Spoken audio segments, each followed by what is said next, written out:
नमस्कार। Global military modernisation के इस डीप डाइव विश्लेषण में आपका स्वागत है।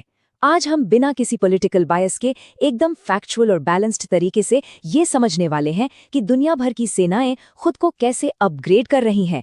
बात सिर्फ नए हथियारों की नहीं है, बल्कि पूरी स्ट्रेटेजिक सोच कैसे बदल रही है, आज हम उसे डिकोड करेंगे। तो चलिए सीधे काम की बात पर आते हैं। फटाफट देख लेते हैं कि आज के हमारे इस डिस्कशन का एजेंडा क्या है। हम इसे 4 हिस्सों में बांटेंगे। पहला, ग्लोबल अलायंसेज और स्ट्रेटेजिक मूव्स। दूसरा, एडवांस होती एरियल कॉम्बैट पावर। तीसरा, स्ट्रेटेजिक नेवल डेटरेंस। और चौथा, फ्यूचर टेक्नोलॉजी और ड्रोन्स।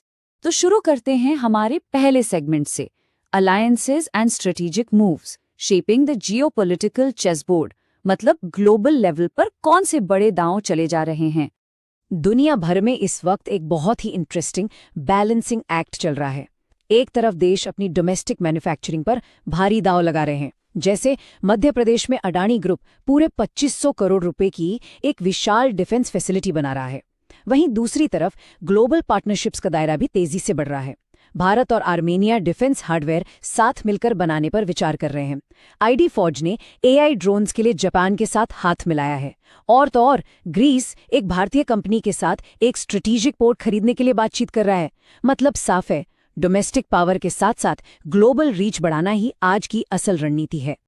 अब इस स्लाइड को देखिए, ये बेहतरीन तरीके से दिखाती है कि कैसे रीजनल लेवल पर दो बिल्कुल अलग रणनीतियां एक ही समय पर काम कर रही हैं। एक तरफ है एक्सरसाइज प्रगति, जहां भारत 11 मित्र देशों को होस्ट कर रहा है।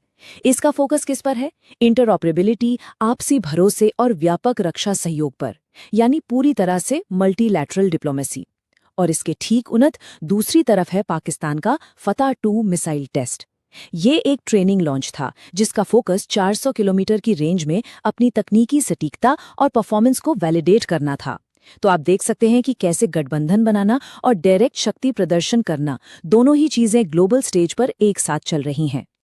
चलिए अब जमीन से थोड़ा ऊपर उठते हैं और बात करते हैं हमारे दूसरे सेक्शन की, एडवांसिंग एरियल कॉम्बैट पावर। आसमान में क्या क्या अपग्रेड्स हो रहे हैं? 8000 घंटे, 8000 आवर्स। जरा सोचिए ये नंबर कितना बड़ा है। ये लगभग एक पूरा साल लगातार हवा में बिताने के बराबर है। HAL अपने स्वदेशी तेजस MK1 की फटीग टेस्टिंग कर रहा है ताकि इसके एयरफ्रेम की लाइफ को मौजूदा 3000 घंटों से बढ़ाकर सीधे 8000 घंटे किया जा सके। इसका सीधा मतलब ये है कि अब तेजस दशकों तक सर्विस में रहने के लिए ग्लोबल फाइटर जेट्स के बेंचमार्क को पूरी तरह से टक्कर देगा। अब जब बात फ्यूचर की हो रही है तो भारत के नेक्स्ट जनरेशन तेजस MK2 प्रोग्राम की बात करना तो बनता है। इसका डेवलपमेंट पाथ बहुत ही स्ट्रक्चर्ड तरीके से आगे बढ़ रहा है। फिलहाल ग्राउंड वैलिडेशन और सर्टिफिकेशन का काम फुल स्पीड पर है। सेंटर फॉर मिलिट्री एयरवर्दनेस ने इसकी पहली उड़ान की क्लियरेंस को फास्ट ट्रैक कर दिया है। बहुत जल्द हम इसके प्रोटोटाइप और टैक्सी ट्रायल्स देखेंगे। और इस सब का सबसे बड़ा माइलस्टोन, मिड 2026 तक प्राइमर कॉन्फ़िगरेशन में इसकी पहली उड़ान का टारगेट है। ये वाकई एक बहुत ही तेज और नपीतुली प्रोग्रेस है। अब ये स्लाइड काफी इंटरेस्टिंग है क्योंकि इसमें हम 5th जनरेशन फाइटर जेट्स के अर्थशास्त्र को डिकोड कर रहे हैं। हम अल्जीरिया की Su-57E डील को एक बेंचमार्क के रूप में ले रहे हैं। वहां 14 एयरक्राफ्ट्स के लिए टोटल पैकेज कॉस्ट लगभग $140 मिलियन प्रति जेट आ रही है। लेकिन भारत के संभावित 100 से ज्यादा एयरक्राफ्ट्स के सौदे में क्या होगा? चूंकि इनकी असेंबली HAL की नासिक फैसिलिटी में हो सकती है, तो इसका फ्लाईअवे कॉस्ट यानी सिर्फ विमान की मूल कीमत $80 मिलियन से भी कम रहने का अनुमान है। और इकोनॉमीज ऑफ स्केल की वजह से टोटल पैकेज कॉस्ट घटकर लगभग $120 मिलियन के आसपास आ सकती है। ये अपने आप में एक मैसिव गेम चेंजर साबित हो सकता है। हवाई ताकत की बात चल ही रही है तो इस अपडेट को बिल्कुल मिस नहीं कर सकते। मिनिस्ट्री ऑफ डिफेंस 20 से 40 टन लिफ्ट कैपेसिटी वाले अल्ट्रा हैवी हेलीकॉप्टर्स लीज पर लेने की तैयारी में है। 20 से 40 टन मतलब ये मौजूदा चिनूक हेलीकॉप्टर्स की क्षमता से भी कहीं ज्यादा है। और यहाँ सबसे गौर करने वाली बात है लीज मॉडल का चुनाव। इतनी विशाल लॉजिस्टिक जरूरत के लिए सीधा भारी इन्वेस्टमेंट करने के बजाय लीज पर लेना एक बहुत ही स्मार्ट और प्रैक्टिकल स्ट्रेटेजिक डिसीजन है। आसमान की बात तो हो गई, अब गोता लगाते हैं समंदर की गहराइयों में। Section 3, strategic naval deterrence. 6000 kilometre जी हाँ, इस नंबर पे गौर कीजिएगा। हम बात कर रहे हैं K5 submarine launched ballistic missile यानी SLBM की, जो 2026 में अपने फुल फ्लाइट ट्रायल्स के लिए पूरी तरह तैयार हो रही है। इतनी लंबी रेंज और एक्सटेंडेड लॉन्च ट्यूब से डिप्लॉय होने की क्षमता, ये डेवलपमेंट सी बेस्ड न्यूक्लियर डिटरेंस के दायरे को एक अभूतपूर्व स्तर तक बढ़ा देगा। समंदर के अंदर एक और खतरनाक स्वदेशी हथियार आकार ले रहा है, DRDO का नेक्स्ट जनरेशन इलेक्ट्रिक टॉर्पीडो। इसकी स्पेसिफिकेशंस देखिए, 100 किलोमीटर से ज्यादा की टारगेट रेंज और 800 मीटर गहराई तक जाकर स्ट्राइक करने की क्षमता। इसमें मॉड्यूलर सिल्वर जिंक बैटरीज का इस्तेमाल हुआ है और इसके स्पीड प्रोफाइल्स को इंगेजमेंट के हिसाब से कॉन्फ़िगर किया जा सकता है। डीप वाटर कॉम्बैट के लिए ये वाकई एक बेहद लीथल वेपन है। इसी बीच समंदर पर दबदबे की होड़ में एक और बड़ी खबर सामने आ रही है।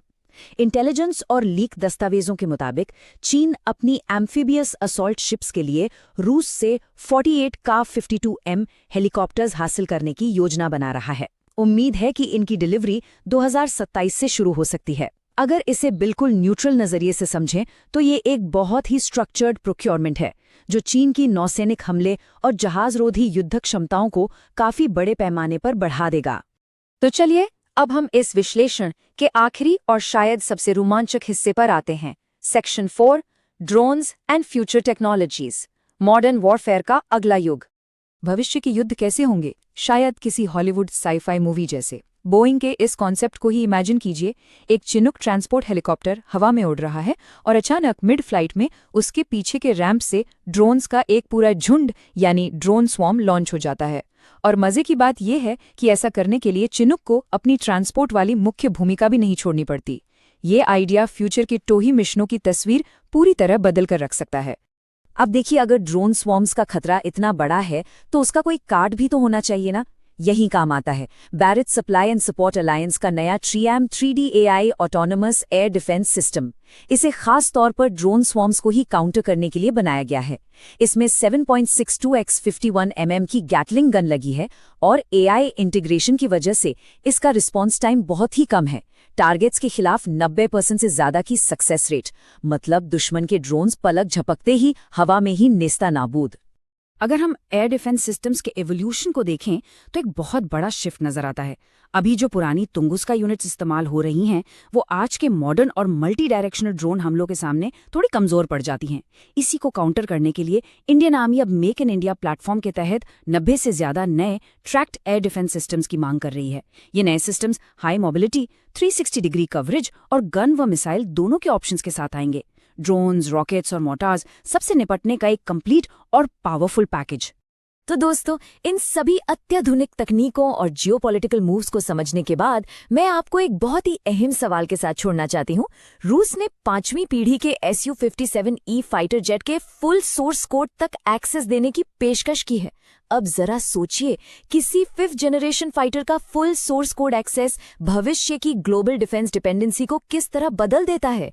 विदेशी मदद के बिना स्वतंत्र रूप से अपने खुद के हथियारों को इंटीग्रेट करने की ये आज़ादी ग्लोबल मिलिट्री पावर के बैलेंस को कैसे शिफ्ट करेगी? ये वाकई गहराई से सोचने वाला विषय है। आज के इस विस्तृत विश्लेषण में हमारे साथ जुड़ने के लिए बहुत बहुत धन्यवाद।